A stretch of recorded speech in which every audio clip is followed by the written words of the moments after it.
হে WhatsApp ভাই weather কেমন আছেন সবাই? আশা করি সবাই ভালো আছেন। তো আমার এই ফুল ভিডিওটা দেখেন, কারণ গেরিনা আপডেট দেওয়ার পরে ভালো সুন্দর একটা ভিডিও করার জন্যই দিছে।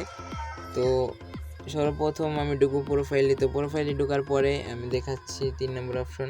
তো এই জায়গায় যাওয়ার পরে ডাইন সাইডে যে অপশনটা ওইটাই যাবেন। তো আমি একটা কাস্টম খেলছি, ওই কাস্টমের ভিডিও দেখাচ্ছি আপনাদের। আর হ্যাঁ গাইজ, ভিডিও ভালো লাগলে কমেন্টে বলে যান, আর আমার ইউটিউব চ্যানেলটা লাইক অ্যান্ড সাবস্ক্রাইব করে দিন প্লিজ।